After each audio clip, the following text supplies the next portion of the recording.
2. Hi, everybody. Al Bernstein here with another edition of our Hot Topic show. Well, what's a hotter topic these days than the Jake Paul Anthony Joshua fight? It is a polarizing event, as are most of those kinds of uh, bouts. Of course, Jake Paul was supposed to fight Gervonta Davis. That fight fell out.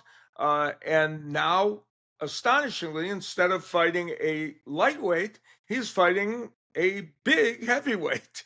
So Jake Paul, who is normally a cruiserweight in the 190 some pound weight area, fighting Anthony Joshua, who is a very big heavyweight, but who for this particular fight on December 19th will have to come in at 245 pounds. There's a weight restriction on him.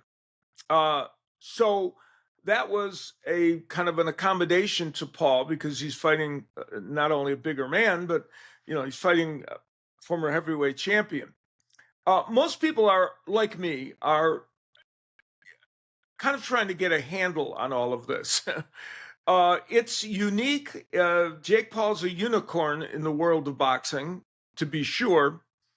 And what many people can't figure out is what could happen in this fight besides the obvious.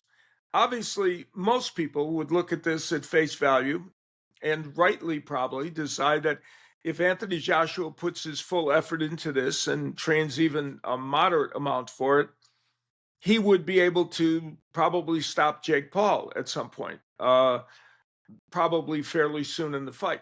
That's the conventional thinking about this. Some people believe otherwise, but I think those people are probably in the minority. So the question becomes, will Anthony Joshua commit himself in a full way to this? I mean, it's possible Jake Paul can surprise him, but will Joshua commit himself to this? I tend to think he almost has to, because he has other fights on the docket. Principally, the possibility of fighting Tyson Fury. Very hard to market that Tyson Fury fight if you have done poorly in a fight, and they're saying it's a real fight, with a novice cruiserweight fighter who has not really fought a high level of competition.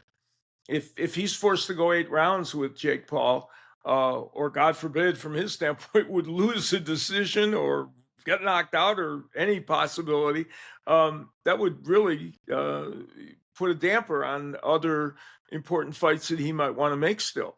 So I'm assuming that Anthony Joshua will take this seriously and really try. What does it mean? Recently, there was an article by Eric Raskin in Boxing Scene in which he talked about how this fight might prove to be kind of the end of this whole celebrity boxing kind of era of the Jake Paul fights and some others, because it would kind of bring it to a close. I don't know if that's the case, and that presumes that Joshua would win the fight convincingly and handily. I don't know if that's the case, but it certainly would, for Jake Paul in any case, probably diminish some of his possibilities, I would think, as a fighter.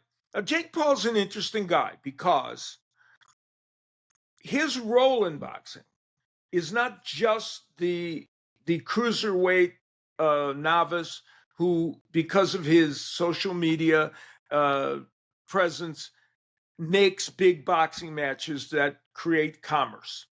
He's not just that guy. He's a promoter. And whatever you want to say about Jake Paul, his promotional work, especially in women's boxing and principally in women's boxing, has been exemplary. He has, Matchroom Boxing began having the confidence in women's boxing to create this amazing, I don't want to call it a renaissance, because women's boxing has always had even though it's had great fighters, has had a hard time gaining traction. But the rise of women's boxing really started with Matchroom, and you have to give them full credit for it. But now it's continuing with the work of MVP Promotions and also Salita Promotions, which is doing a great job with women's boxing. And so for Jake Paul, that's a part of his boxing persona that you can't totally separate from Jake Paul, the huckster and the and the guy selling boxing matches of his own. So this fight is an intriguing one with Joshua because on the face of it, it would appear to be a disaster waiting to happen on many levels. But we know this much: boxing surprises us, and I can't pretend to know exactly what all the ramifications or what all the aftermath of this fight will be, no matter what the outcome. But we know this, that it has got tongues wagging and it has got people, even like me, and I don't normally do much commentary in these fights, talking about them. And I announced several Jake Paul fights when I was on Showtime, in which he fought MMA fighters. And I've always contended these are one-off events that don't really, indicate what boxing's all about. But these days, the casual fans do look at these events and think that they are the face of boxing, which is a misnomer. So, having said all that, we are going to see with Jake Paul and Anthony Joshua, and it's going to be free to the world pretty much on Netflix. Anybody that has a Netflix subscription, which is a large portion of the world, can see it, and we're going to find out how it plays out. Thanks for joining me on this hot topic. We'll see you next time.